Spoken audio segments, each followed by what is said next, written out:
Dit is vir my 'n baie groot voorreg om vandag met julle 'n bietjie te kan gesels oor die komende verkiesing. Dit is inderdaad 'n waterskeidingsoomblik in ons land se geskiedenis, 'n lang geskiedenis wat oor baie jare kom, maar waaroor baie mense sê dat ons in 'n sekere sin by 'n kruispunt gekom het. Ek wil dadelik sommer hier aan die begin sê dat wat ons vandag hier doen nie 'n korrekte preek is wat ek by 'n teologiese vergadering sal aanbied as 'n groot preek nie, maar regtig saam dink oor die verkiesing as 'n gelowige, vanuit die skrif, vanuit enkele riglyne wat ons ontvang, maar 'n saam dink oor die komende verkiesing en hoe ons as gelowiges daaroor moet dink, wat ons opdragte is, wat ons verantwoordelikhede is en hoe ons moet dink as ons gaan stem. Ek gaan so 2-3 tekste op die tafel sit. Ek het nie al die tekste wat ons na gaan kyk, gaan ons nou voorlees nie, maar ek wil begin deur saam te lees uit Romeine 13 en dan lees ons Paulus skryf aan die Romeine en sê, laat elke mens onderdanig wees aan die gesaghebbers wat oor hom gestel is, want daar is geen gesag wat nie van God afkomstig is nie. En die wat daar wel is deur God ingestel. Wie die gesag teenstaan, verset hulle dus teen die instelling van God, en diegene wat hulle verset, sal 'n oordeel oor hulle self bring. Die owerhede boesem immers nie vrees in as dit kom by goeie optrede nie, maar wel by slegte optrede. Wil jy sonder vrees vir die owerhede lewe? Doen dan die goeie, en ook jy sal lof ontvang. Ek lees eers net so, miskien nog net vers 7 dalk wel, bestaan 'n betaal aan almal wat hulle toekom, belasting aan wie belasting toekom, tolgeld aan wie tolgeld, ontsag aan wie ontsag, eer aan wie eer toekom. Tongerietikies, ek gaan niks oor outa sê en hierdie teks nou daarop van toepassing probeer maak nie. En dan is daar 'n tweede teks, die eerste brief aan Timoteus. Ek lees 1 Timoteus 2, vers 1, heel eerste versoek ek dat smekinge, gebede, voorbinding en dankgebede vir alle mense gedoen word. Vir konings en vir almal wat in gesagsposisies beklee, sodat ons 'n rustige en 'n stil lewe in alle godsvreesendheid en waardigheid kan lei. Gebed, sodat ons 'n rustige en stil lewe kan lei. Ons gaan ook later verwys na Micha 2 vers 9, maar eers net tot sover. Vriende, ek het lanklaas so 'n VUCA-tyd in my lewe beleef, en die van julle wat nie vertroud is met die term nie, dit staan vir volatile, uncertain, complex en ambiguous. Dit is 'n tyd waaroor ek agterkom dat selfs die analiste al hoe meer huiwerig is om finale voorspellings te maak, veral as dit by die verkiesing kom. Ons het gesien dat van die peilings wys dat die ANC 52% in die verkiesing gaan kry, en ander wys dat dit so laag as 38% kan wees. So hier is 'n 14% speling, en dis 'n moeilike een. Daar's 'n groot veranderlike ingebou. Ons weet dat dit kompleks en selfs gewelddadig kan word, omdat die parlement vir baie 'n groot bron van inkomste geword het. Mense wat gaan sukkel dalk om op ander plekke dieselfde salaris te verdien. Ons is nie seker oor hoe die koalisies gaan lyk nie, en watter koalisies na vore gaan tree, en hoe hulle gaan funksioneer nie. Maar ek dink daar is een ding wat ons almal hoop. Ongeag die uitslag, hoop ons dat dit 'n vrye, regverdige en 'n vredevolle verkiesing sal wees. Voor ons verder gaan, laat ek net eers die volgende duidelik stel. Ons gaan nie vandag 'n paar tekste vat en dit probeer afforceer op ons konteks nie. Die kerk moet uit partypolitiek bly. En ons gaan dus ook nie partypolitiek praat nie. Wat ons wel gaan doen is om vir 'n oomblik na te dink oor die soort politieke orde wat ons graag sal wil sien, wat tot voordeel van die meeste moontlike mense in die land sal wees. Soos van Paulus van ouds gaan ek nie by die teoretiese uitgangspunte begin en dan na die praktyk toe gaan nie. Juis omdat ek dit nie wil forceer nie, maar gaan ons sommer hier inval met 'n paar praktiese opmerkings en dan afsluit deur 'n bietjie teoreties na te dink oor hoe ons as gelowiges moet dink oor wanneer ons stem en die politieke orde in ons land. Die eerste wat ons wil sê is, sommer op 'n praktiese vlak, mense moet gaan stem. Net voordat ons hierdie opname gemaak het, was ek by die Electoral Code of Conduct Observers Commission se funksie wat gelei word deur aartsbiskop Thabo Makgoba, waar al die politieke partye hier in die Weskaap teenwoordig was om 'n Code of Conduct te teken. En by die geleentheid het advokaat regter Albie Sachs, het hy sommer gepraat 'n bietjie oor die verkiesing, die verlede, waar hy vandaan kom. Ons weet dat hy in die bomontploffing sy arm verloor het en amper aan flarde geskiet is destyds in die apartheidstyd. Maar hy het so passievol gepraat oor die verkiesing, oor die gawe om te kan stem, oor demokrasie. Bietjie verduidelik van wat alles agter ons stemproses ingaan, ons onafhanklike verkiesingskommissie, waar dit vandaan kom, 'n voorstel wat eintlik uit Indië gekom het. Maar toe het hy 'n storie vertel van tydens die eerste verkiesing, nadat hy ook nou uit die tronk uitgekom het, het hy gesien hoe 'n ou man op 'n kruiwa gestoot word om te gaan stem. En die ou man was eintlik al terminaal. En hy het gegaan en hy het sy kruisie gaan maak, want het hy gesê, vir die eerste keer voel ek soos 'n volle mens. En vriende, ongeag die ongelykheid, ongeag die verskille, ongeag die konflik, wanneer ons kruisie trek in Suid-Afrika, op daai oomblik, maak nie saak wat 'n kleur jy is nie, maak nie saak wat jou agtergrond jy is nie, maak nie saak waar jy vandaan kom nie, is ons almal gelyk. Dit is nie 'n vanselfsprekendheid nie. Dis 'n gawe wat ons moet gebruik. Ons moet mense gaan help om te gaan stem. Ons moet bejaardes aanry of mense wat nie voertuie het nie. Ons moet dit vir hulle moontlik maak om hierdie stukkie identiteit wat hulle ontvang wanneer hulle stem ten volle uit te leef.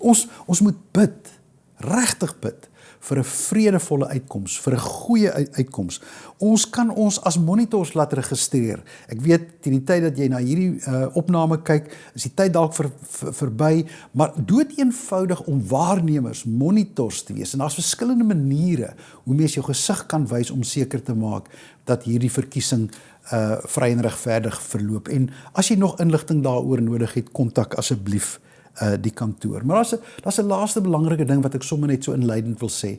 En dit is dat ons lewe in 'n land met soveel ongelykheid. Ek praat nou die dag met iemand wat vir my sê,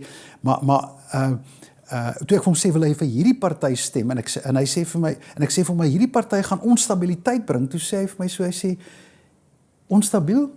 Jy weet nie hoe onstabiel my lewe eintlik klaar is nie. Dit maak nie regtig vir my saak wat gebeur nie.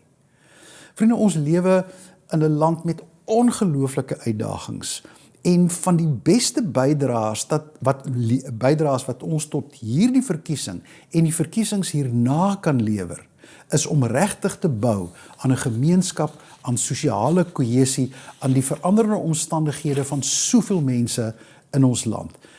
Net so belangrik soos die verkiesing is ons lewe ook na die verkiesing, en daaroor sal ek in kort iets wil sê later. Maar kom ons staan vir 'n oomblik stil by 'n laaste belangrike ding wat ons as 'n praktiese uitgangspunt moet neem. Dis verskriklik belangrik dat ons vir partye gaan stem wat 'n waardegedrewe politieke orde daar gaan stel. Ons moet stem vir partye wat doeteenvoudig eerlikheid en integriteit op die grootste moontlike wyse prakties leef en demonstreer. Wanneer jy na die partye kyk en wanneer jy na hulle verkiesingsmanifeste kyk, is dit 'n party wat die reg in stand hou, die sogenaamde rule of law, of is dit 'n party wat regtig net mag najaag? Ek dink die antwoord is eenvoudig. Vra jouself af, watter politieke party gaan die grootste moontlike hoeveelheid ware leierskap, waardegedrewe leierskap en bestuurskapasiteit na die tafel toe bring. Wanneer mense in 'n demokrasie werk, dan is dit jou verantwoordelikheid om seker te maak dat jy deel is van 'n proses wat dit sal bevestig. Maar laat my toe, en nou gaan ons 'n bietjie in die dieper besinning in, om nog 'n dieper vraag te vra. Wanneer ons teologies oor die politiek dink, en oor politieke partye dink, en hulle manifestos dink, vra jouself dan ook die volgende vraag af. Is hierdie party besig om 'n teologie van barmhartigheid, die Engelse gebruik gewoon die woord mercy, teologie van barmhartigheid, te verkondig en te praktiseer, of ook 'n teologie van geregtigheid, justice? En laat ek dit verduidelik. Ons het natuurlik albei nodig. Ons het barmhartigheid nodig, maar barmhartigheid en geregtigheid, maar barmhartigheid alleen skep nie volhoubare oplossings nie. Het ons dus 'n beleid wat afhanklikheid skep of selfstandigheid? Het ons 'n sopkombuis beleid of 'n ware werkverskaffings en bemagtigingsbeleid? Sien ons welsynsgroei of sien ons ekonomiese groei? Sien ons groei in afhanklikheid of 'n groei in opvoeding en vaardighede? Want ek dink dit is 'n verskriklike belangrike vraag waar ons glashelder in ons gemoed moet wees en helder besluite moet neem. Ek wil nog 'n moeilike een op die tafel sit. En nou raak dit, weet ek, vir baie mense nog meer sensitief. Stem jy vir 'n party wat werklik ernstig is oor herstellende geregtigheid? Ek wil een teks met julle deel, wat deel is van die tekste wat ons aanbied vandag, maar ek wil dit nou hier lees, Micha 2 vers 9.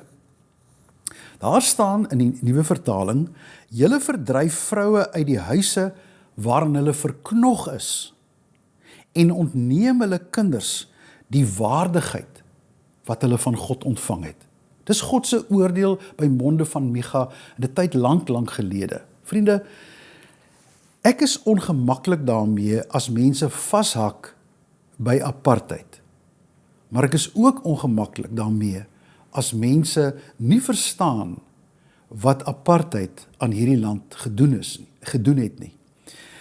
Ek praat nou die dag met iemand, laat ek net een klein voorbeeld gee, sommer oor families. Op elke dorp waar ons kom met ons 100 dorpe gesprek, praat mense met ons oor gebroke families, familiewaardes wat flenters is en die impak wat dit op ons land het. Laat ons nooit vergeet dat ons met wetgewing in die apartheidstyd mans verplig het om te gaan werk in die stede of waar ook al in die myne, en dan mag hulle gesin nie saam met hulle gegaan het nie. So ons het eintlik met wetgewing het ons gesinne opgebreek. En ek kan in detail verduidelik hoe daardie sosiaal-maatskaplike kwessie uitgespeel en uitgekring en eintlik 'n norm geword het in sommige gemeenskappe. Vriende, dis een klein voorbeeld. Ons gaan nie vandag in detail daarby stil staan nie. Al wat ons sê is, ons soek 'n party wat ook vir ons kan help, sonder om ons in nuwe moeilikheid in te dwing, tog die verlede kan ernstig neem en herstel op alle vlakke van ons land kan neem. Ek wil graag vir julle net iets voorlees. Ek hou nie daarvan om te lees uit 'n preek nie, maar ek het tog dit gaan neerskryf en ek wil dit graag net vanoggend so met julle deel. Ons mag vir geen oomblik vergeet dat ook hierdie verkiesing afspeel teen die agtergrond van 'n lang en pynlike geskiedenis in Suid-Afrika nie. Daardie geskiedenis gaan steeds voort en baie onreg word ook vandag gepleeg. Die verlede en die hede se onreg moet egter op 'n verantwoordelike wyse reggemaak word. Dit gaan wysheid en insig vra van mense wat kan uitstyg bo self en eie belang. Dis 'n onafgehandelde taak en vra geloofsmoed. Dis ook nie 'n vraag wat vinnig en maklik in een preek afgehandel word nie, maar roep dalk om 'n dieper gesprek in ons gemeentes. Dis 'n vraag wat mense makliker antwoord as jou identiteit en sekerhede diep gewortel is in Jesus Christus. Die eerlike antwoord van hierdie vraag duld nie goedkoop politieke retoriek nie. Dit kyk diep, eerlik, selfondersoeking na dit wat gister en vandag en môre op die tafel is. Vriende, ek wil klaarmaak. Die laaste teks wat ons vinnig gelees het was Romeine 13. Dit gaan oor die owerhede. Maar net dat ons moet bid en intree vir die owerhede. Ons sou 'n hele boodskap daaroor kon hou. Onthou net, die owerhede in Paulus se tyd was anders as ons owerhede. Dit was eintlik koninkryke, kingdoms wat geheers het oor reusagtige streke, en dikwels was die owerheid eintlik maar 'n plaaslike owerheid waarvan die helfte godsdienstige leiers en godsdienstige owerhede was. Daarom Jesus se stryd ook met die Joodse leiers van sy dag. Owerhede, geen owerheid heers vir ewig nie. Maar niemand kan besluit sommer self aan wie ek gehoorsaam wil wees of nie. Dit bring chaos en anargie. Daar is plek vir burgerlike ongehoorsaamheid, maar Paulus neem die vertrekpunt dat jy begin altyd by burgerlike gehoorsaamheid en voorbidding vir die owerhede. Dis ons vertrekpunt. Dat daar in komplekse situasies, soos ons ook in ons eie land gesien het, ander situasies mag ontstaan, dit is gewis, maar dit is 'n gesprek vir 'n ander dag. Kom ons sê net, laat ons nie ophou bid vir die owerhede wat ons het, waar hulle ook al bevind nie. Ek sluit af. Vriende, hoe lyk die pad vorentoe?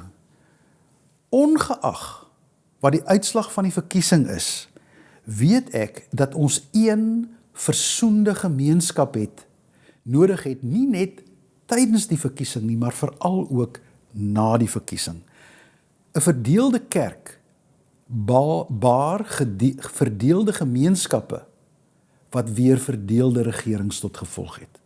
En dit is goed vir niemand nie. Ten diepste bood vir onsself te vra wie ons is. Wie is ons werklik wat gaan stem in hierdie verkiesing? En laat ek afsluit met 'n paar sensitiewe vrae. Is ons 'n eens wit gemeenskap wat nou op die kantlyn gaan staan het, terwyl ander oor die toekoms stry en besluit? Is ons 'n dominante swart gemeenskap waar ander slegs bywonerstatus het? Is ons 'n gemeenskap van koalisies wat verskriklik vloeibaar is? Is ons 'n gemeenskap wat een staatkundige eenheid is, maar in verskillende wêrelde lewe? Is ons 'n gemeenskap wat kulturele diversiteit erken, maar nie daarvan hou nie? Of is ons 'n gemeenskap wat diversiteit erken, omarm en vier? Of is ons 'n gemeenskap wat hulle radikale identiteit in Jesus Christus vind? Wat ons vyande kan lief hê, wat die waardes van die bergpredikasie kan verkondig, leef, uitleef, modelleer, is ons volgelinge van Christus, wat met respek en broosheid teenoor mekaar kan leef en so ook gaan stem. Mag dit 'n wonderlike tyd vir julle wees wat voorlê. Mag die Here sy hand oor Suid-Afrika en hierdie verkiesing hou. Amen.